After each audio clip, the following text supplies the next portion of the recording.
자원. 가용 자원은 한정되어 있어요. 이거를 내가 원한다고 시간을 더 늘릴 수도 없고. 그러면 어때요? 같은 가격이면 폭이 넓은 이걸 잘 알면 이거 아는 이거 시간 돈 안 들이잖아요. 어디에 가장 효과적으로 사용할 수 있을까? 알면은 뭐죠? 최소 비용으로 집행 효과. 성가비가 좋다고 해요. 성능대 가격비. 가격대 성능비. 그거거든요. 여러분 인터넷에 뭘 찾아가지고 제일 싼 데 찾아내가지고 가장 쓸만한 정도 찾는 것도 이유입니다. 결국은 여러분들이 오늘 그 MOT를 배우는 것은 T자의 인간이 되는 방법에 대해서 이제 아는 거고, 그러면 내가 요거는 다 같다고 봤을 때, 누구나 같다고 봤을 때, 시간이라는 자원과 나의 그 노력이라는 자원은 같다고 봤을 때, 아니면 회사 입장에서 봐서는 그냥 다 똑같죠. 경쟁업체, 현대중공업과의 그 가상 경쟁업체들 자원은 다 비슷하고 했을 때, 이거를 어떻게 했을 때 찾아내는 게 가장 효과적인가. 만약에 우리가 MIS 전산 쪽으로 가면 내가 사용할 수 있는 맨파워와 솔루션은 한정되어 있을 때 어떻게 하면은 가장 효과적으로 우선순위에 여중에 어디에 부서에 어떻게 접근해서 어디부터 아니면 부서적으로 접근할 수도 있고 프로젝트성으로 접근할 수도 있고 아니면 뭐 사람 중심으로 접근하는 뭐 여러 가지가 있어요. 그걸 조합해서 가장 밸류에이션 시켜가지고 가장 밸류가 높은 거를 우선순위로 이렇게 줄을 세우잖아요. 그래서 그걸 하면 돼요. 그러면 전략이라는 거는 결국은 뭐죠? 유한 자원으로 가장 효과가 어디가 있는가를 그죠? 숫자화시키고 밸류에이션, 이밸류에이션이라고 해요. 밸류에이션 시키고 그걸 줄을 세운 상태에서 위에서 끊는 거예요. 1, 2, 3을 끊고 4를 끊는 거예요. 그죠? 그러면 그 끊는 게 뭐죠? 그걸 집중하는 거예요. 근데 그게 위에서 한 2, 3개, 4개까지 끄는 게 80대 20씩 그대로 적용되더라고요. 논문을 가지고. 그렇죠? 내가 위에서 80을 잡으면요. 20은 포기해도 돼요. 그러면 B는 많은 거예요. 성적으로 말하면. 그렇죠? 위에서 끊어가지고 밑에서 전략이라는 건 포기를 의미합니다. 포기. 근데 포기하고 어떻게 좋은지를 알려면 정리를 해야 돼요. 정리. 생각의 정리가 됐다. 아니면 시츄에이션 정리가 됐다. 뭐가 정리가 돼요. 그걸 뭐라고 하죠? 구조조정. 단순히 그냥 인력 구조조정 의미가 아니고 내 주변에 있는 거를 구조조정을 하면은 어떻습니까? 심플하게. 그거를 제가 구조조정하는 방법에 대해서 말씀을 드리려고 합니다. 자, 오늘 교육 목표. T자형 인간이 되면 된다. 그 하나를 그냥 기억하십시오. T자형 인간. 그게 되면 창업에서부터 기술, 제품 개발, 마케팅이 이렇게까지 모든 게 연결이 되는 거예요. 이게 어떻게 보면 액션, 공리입니다. 공리. 액션이라는 게 공리인데 법칙 이론이 있고요. 공리 이론이 있어요. 법칙 이론은 확률적으로 접근합니다. 즉 우리가 과학이라는 거는 5%의 그 에러 확률을 유의 확률이라고 해요. 유의 확률에서는 5%는 내가 커버를 못해. 근데 95%를 커버하겠다. 그게 그 과학이거든요. 그걸 이제 블랙스완이라는 거 들어보셨습니까? 블랙스완. 우리 금융위기 때 블랙 먼데이, 블랙스완이 그 뭐냐? 절대 있을 것 같지 않은 일이 일어납니다. 그걸 블랙스완이라는데, 원래 논문에서 화이트 스완, 백조가 그 논문에서 그랬어요. 백조밖에 없다. 그랬는데 앵글 그 호주에서 검은 백조가 나온 거예요. 그럼 논문을 수정해야 되잖아요. 거기서 나온 게 블랙스완이거든요. 그걸 반정주의라고 하는데 칼 포프라는 사람이 독일 사람인데 독일에서 이런 철학이 많이 유래가 됐어요. 이 사람이 반정주의를 근데 과학은 반증이 가능해야 된다. 프루크는 뭐죠? 프루크. 점 보러 가면 프루크. 이야기 많이 하잖아요. 이 완벽한 이론은요, 프루크라고. 반증이 불가능한 이론은 전 프루크라고. 네. 여기 하면 여기 되고, 저기 하면 저기 되고, 뭐 그런 거 있잖아요. 예외 없이 다 되는 거.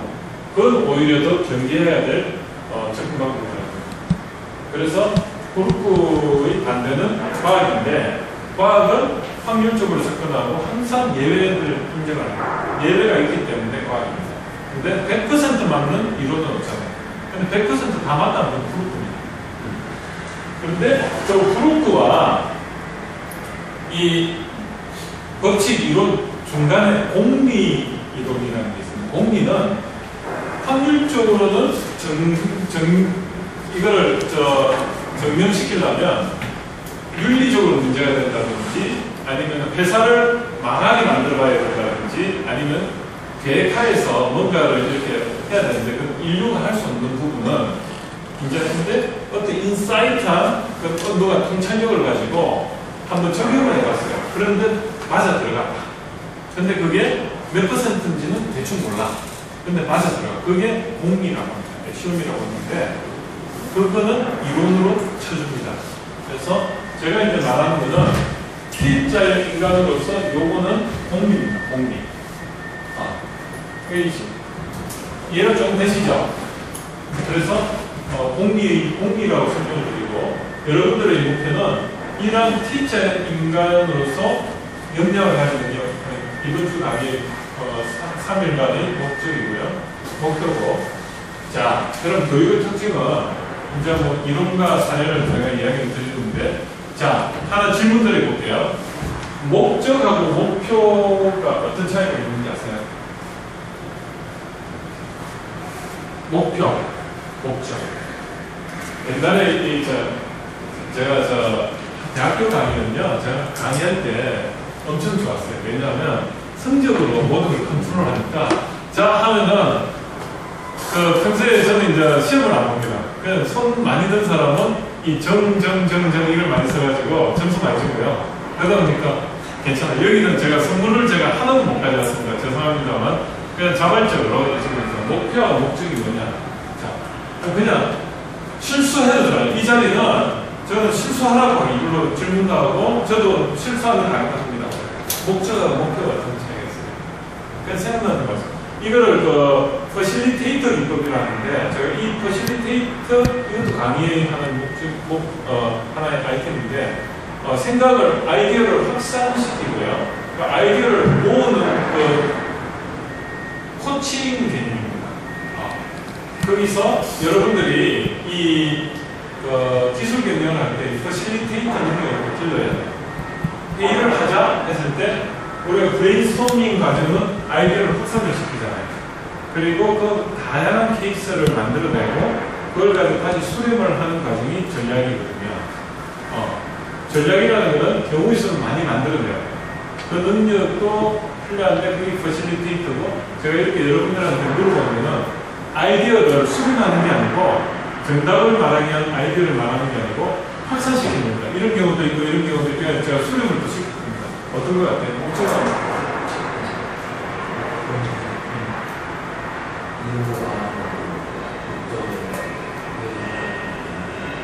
정확하게 말씀하셨어요. 네, why하고 what입니다. why하고 그러면 여기서 또 새로운 게 하나 나와요. 여기 적겠습니다. 이렇게 있으면요 여기가 why고요. why고 이게 what이라고 써야 돼요. 그러면 나머지 하나 뭐 빠진 게 있죠. 세 가지 질문 중에 제일 중요한 게 뭐가 있습니까? how죠.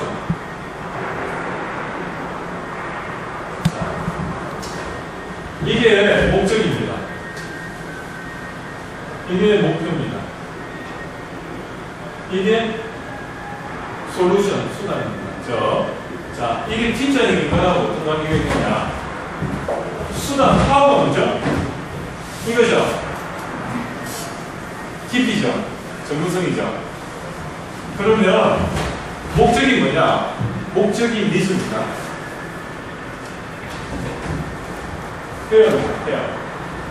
페어하고 좀 비슷한데 컨셉이 어디에 이펙트가 가능하냐? 이게 니즈고요.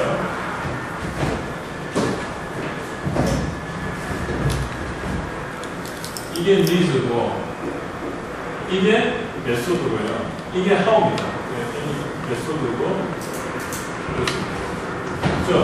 첫 페이지도 니즈, 메소드, 이펙트에서 니즈가 Y고요.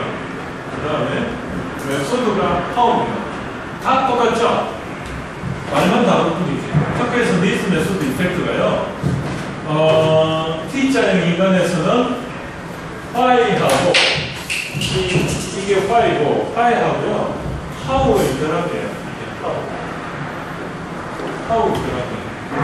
T자형 인간에서 그 사이에 이걸 연결해주는 부분이 하우입니다. 하우가 뭐죠? 하우가 스토리텔링. 즉, 개연성을 만들어주는 이 하우를 잘하면은 뭐죠? 융합형 인간입니다. 그래서 자, 목표와 목적, 그겁니다. 여러분이 그거죠. 이렇게 왔을 때 누가 이렇게 와서 그럼 목적이 뭐냐 했을 때는 당신이 지금 말하기 위해서 왔는데 무엇이 당신으로 하여금 그렇게 하게 만들었냐. 영어로 말하면 what make you, 그죠? what make you to do more something you, 그래야 되잖아요. 성의점이 무엇이 당신으로 하여금 나에게 오게 만든 그게 why are you coming 뭐 그렇게 되지 않습니까? 똑같은 말이죠. 영어가 굉장히 과학적이에요. 발음상으로 보면 그 모음이 막 아가 됐다 에가 됐다 하니까 그런데 그건 우리나라 언어가 좋아요.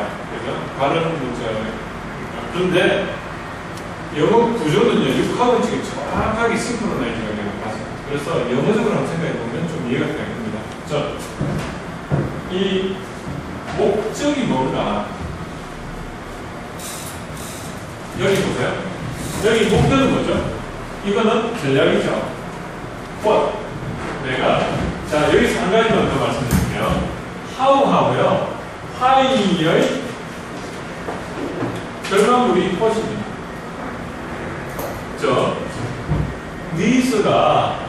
니즈를 수단으로 해서 최적화시켜가 여기 밸류에이션을 시킨 게 what입니다.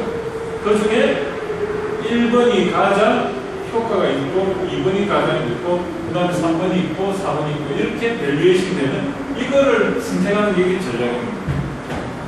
것 중에 어떤 것을 선택합니다. 그러면 여기 니즈가 뭐죠? 니즈가 이펙트잖아요. 이펙트고 이게 이펙트고요. 하우가 뭐죠? 하우가 efficiency, 효율,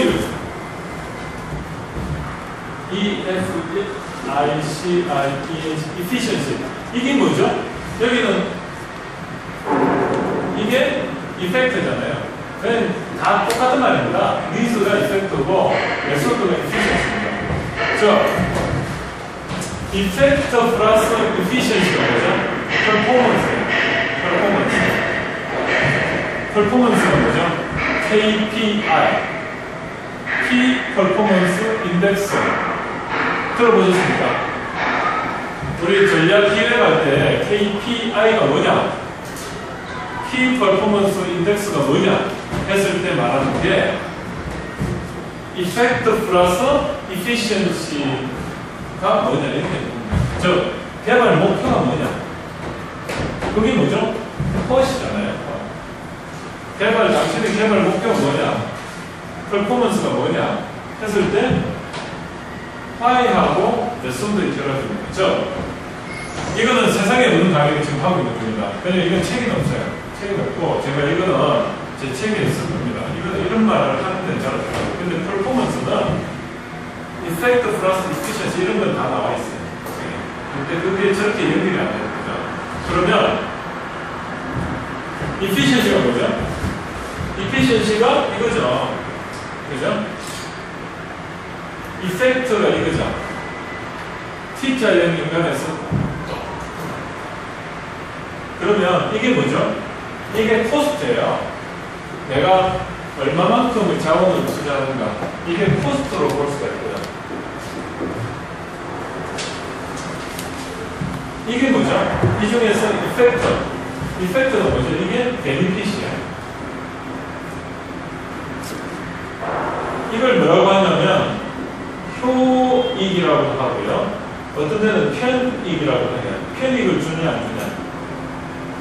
그죠? 그러면 베니핏 마이너스 코스트가 뭐죠? 베니핏 마이너스 코스트. 밸류예요. 베니핏 마이너스 코스트. 요거 빼기 요거가요. 밸류예요. 밸류. 가치.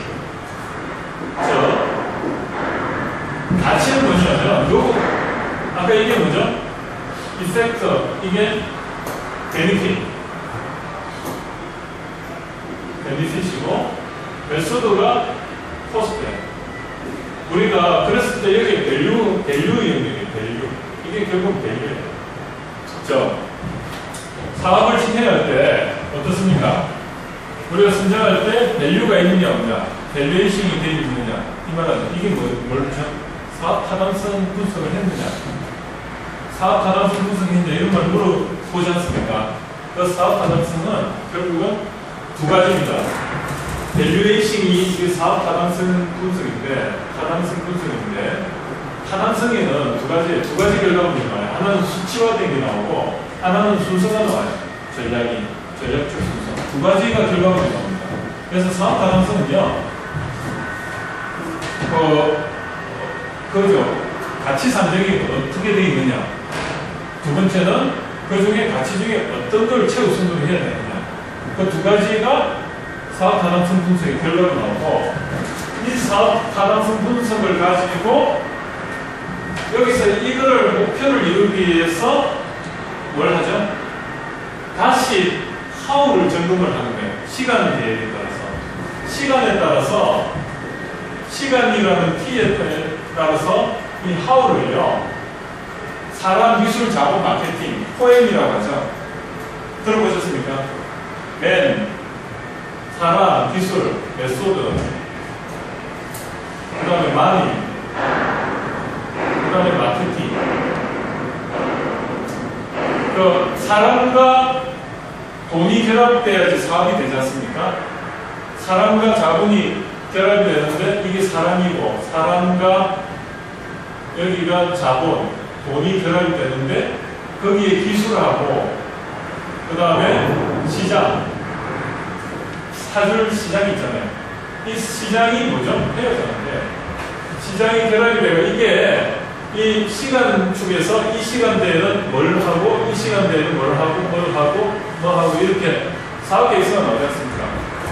이게 뭐냐면 사업 계획서는요, 실행 계획이에요. 사업 계획서는. 이걸 how가 사업 계획, 시간에 대한 how인데, 계획서인데 이게 실행 계획서입니다. 실행 계획서. 그러면 우리가 노력을 투자하는 게 사업 타당성이 80%고요. 이게 20%. 80대 20이에요. 사업 타당성이라는 것은 전략 수립을 위해서 밸류에이션을 하는 과정에서 이게 뭐죠? 외부 환경 분석이에요. 이게 외부 환경 분석이고, 이게 내부 영향 분석이에요. 다 똑같죠? 좀 갑자기 깊이 있게 들어가가지고 좀 막 표정이 안 좋으신 것 같은데. 여기서 질문 하나 받겠습니다. 질문 받고, 제가 뭐라도 질문 괜찮아요. 아무 때나 뭐 해도 괜찮습니다. 네. 한번, 사장님께서 한번. 사장님.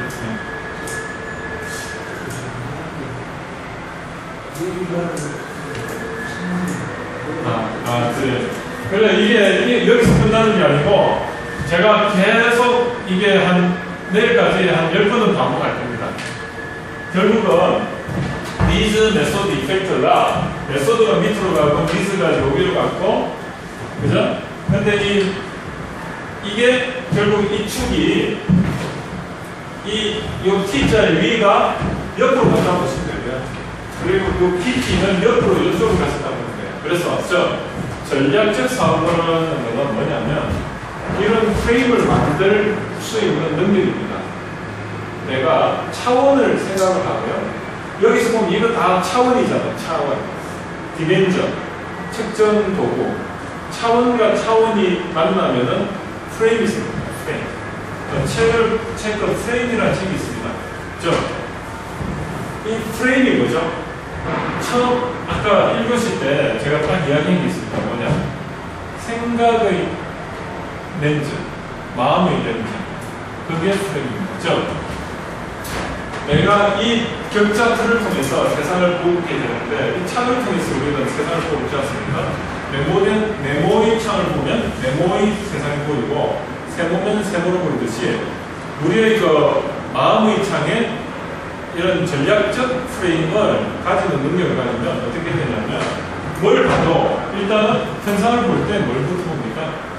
차원부터 보게 돼요. 그 안에 구성되어 있는 요소들이 뭔가, 팩터들이 뭔가, 그거를 추출해가지고 팩터를 추출하는데 팩터가 바로 차원이 될까요? 팩터는요, 생각을 확산시키는 과정이라고 보시면 돼요. 팩터는 중복이 될 수도 있고 전체의 어느 한 부분이 뭐냐면 이게 완벽한 프레임워크인데 이 안에 이걸 다 하나도 빠뜨리지 않았을 때 이렇게 들어가는데 이 팩터들은 여기도 좀 들어가 있고 여기도 들어가 있고 여기에 해당되는 게 여러 군데 이렇게 들어가 있어요. 그런데 여기는 채워주지 못하잖아요. 그럼 팩터들을 찾아내고 이거를 이렇게 만드는 교육이 뭐라고 하죠? DB화라고 하죠. 그걸 DB화라고 하죠. DB화를 시킨다는 것은 프레임을 가진다는 겁니다. 그 사이에 뭐죠? 디멘전을 정의를 해줘야 돼요. 디멘전을 정의를 해줘야지 프레임이 있습니다. 이건 프레임이 있습니다. 재활용성이 어떻게든 찾아낼 수 있는 재활용성이 가능한 프레임입니다. DB는 프레임이고요. 디멘전 차원들이 디멘전적 되면은 프레임입니다. 그러면 이 디멘전을 찾아내는 게 굉장히 중요하죠. 그걸 제대로 찾아야만 프레임이 제대로 나옵니다. 그러면 이 디멘전을 선정하는 것도 하나의 전략입니다. 이거를 또 우리가 어떻게 찾아내냐. 그런 것도 하나의 제가 강의 내용입니다. 조금 너무 갑자기 제가 하다 보니까 이게 강의가 좀 시키시키 가려 했는데 이게 가다 보니까 여기까지 갔는데 좀 양해 구하고요. 한 15분 더 하고 또 좀 쉬었다 할까요? 지금 좀 쉬었다 하네? 네, 조금 쉬었다.